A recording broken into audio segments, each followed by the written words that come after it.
പിതാവിനും പുത്രനും പരിശുദ്ധ റൂഹായിക്കും സ്തുതി, ആദ്യം മുതൽ എന്നേക്കും തന്നെ ആമേൻ.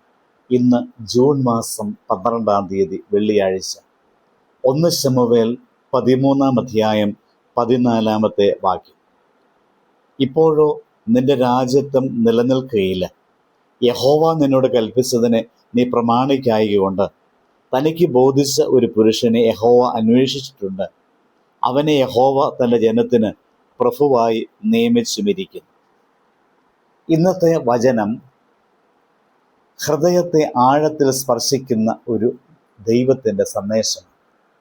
ശൗൽ രാജാവിന് രാജ്യം ലഭിച്ചു, അധികാരം ലഭിച്ചു, ജനങ്ങളുടെ ബഹുമാനം ലഭിച്ചു. എന്നാൽ ഒരു കാര്യം അവൻ നഷ്ടപ്പെടുത്തി: ദൈവഹൃദയത്തോടുള്ള അനുസരണവും അടുപ്പവും.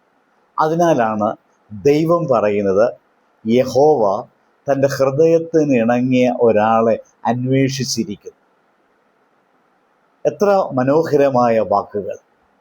ദൈവം ഭൂമിയിൽ ശക്തരെയും സമ്പന്നരെയും പ്രശസ്തരെയും മാത്രമല്ല അന്വേഷിക്കുന്നത്, അവിടുന്ന് അന്വേഷിക്കുന്നത് തൻ്റെ ഹൃദയസ്പന്ദനം കേൾക്കുന്ന ഒരു ഹൃദയത്തെയാണ്. ദൈവത്തിൻ്റെ ആഗ്രഹങ്ങളോട് ചേർന്ന് മിടിക്കുന്നതായ ഒരു ആത്മാവിനെ. ദാവീദ് പൂർണ്ണനല്ലായിരുന്നു. അവൻ തെറ്റുകൾ ചെയ്തിട്ടുണ്ടെന്നാൽ അവൻ്റെ ജീവിതത്തിൻ്റെ സൗന്ദര്യം ദൈവത്തെ അവൻ സ്നേഹിച്ചു എന്നതാണ്. അവൻ്റെ ജീവിതത്തിൽ അവൻ വീണപ്പോൾ അവൻ ദൈവസന്നിധിയിലേക്ക് മടങ്ങി വന്നു.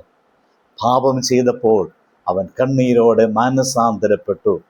വിജയിച്ചതായ അവസരത്തിൽ ദൈവത്തെ മഹത്വപ്പെടുത്തി. ദൈവം ഇന്നും അന്വേഷിക്കുന്നത് അത്തരമൊരു ഹൃദയത്തെയാണ്. നമ്മുടെ ആരാധനകൾ മനോഹരമായിരിക്കാം, പ്രാർത്ഥനകൾ ദീർഘമായിരിക്കാം, സേവനങ്ങൾ അനേകമായിരിക്കാം, എന്നാൽ ദൈവം നോക്കുന്നത് നമ്മുടെ ഹൃദയത്തെയാണ്. കാരണം മനുഷ്യൻ പുറമേ നോക്കുമ്പോൾ ദൈവം ഹൃദയം കാണുന്നവന്. ഒരു സംഗീതോപകരണം സംഗീതജ്ഞൻ്റെ കയ്യിലെത്തിയാൽ അതിൽ നിന്ന് മനോഹരമായ സംഗീതം പുറപ്പെടുന്നു. അതുപോലെ ദൈവഹൃദയത്തോട് സമർപ്പിക്കപ്പെട്ട ഒരു ജീവിതം ദൈവമഹത്വത്തിൻ്റെ ഗാനം ആകുന്നു. ഇത് നമുക്ക് സ്വയം ചോദിക്കാം: എൻ്റെ ഹൃദയം ദൈവഹൃദയത്തോട് ചേർന്നിരിക്കുന്നുണ്ടോ? എൻ്റെ തീരുമാനങ്ങളിൽ ഞാൻ ദൈവഹിതം അന്വേഷിക്കുന്നുണ്ടോ? എൻ്റെ ജീവിതത്തിൻ്റെ കേന്ദ്രത്തിന് ദൈവമാണോ ആയിരിക്കുന്നത്? ദൈവം വലിയ കഴിവുകളേക്കാൾ വലിയ ഹൃദയങ്ങളെയാണ് ഉപയോഗിക്കുന്നത്. ദൈവം അന്വേഷിക്കുന്ന ഹൃദയം പൂർണ്ണമായി സമർപ്പിക്കപ്പെട്ട ഹൃദയം. അതിനാൽ നമുക്കും ദാവീദിനെ പോലെ പറയാം: കർത്താവേ, എൻ്റെ ഹൃദയം നിനക്കുള്ളതാണ്. എൻ്റെ ആഗ്രഹങ്ങളെക്കാൾ നിൻ്റെ ഹിതം നിറവേറട്ടെ. ഓർക്കുക, ദൈവം അന്വേഷിക്കുന്നത് മഹത്തായ സ്ഥാനമുള്ള മനുഷ്യനെയല്ല, ദൈവഹൃദയത്തോട് ചേർന്നിരിക്കുന്നതായ ഹൃദയത്തെയാണ്. ആ ഹൃദയമായി മാറുവാൻ ദൈവം നമ്മെ അനുഗ്രഹിക്കട്ടെ. ദൈവസന്നിധിയിൽ പ്രാർത്ഥിക്കാം. കർത്താവേ, അവിടുന്ന് ഞങ്ങളെ അനുഗ്രഹിക്കണമേ.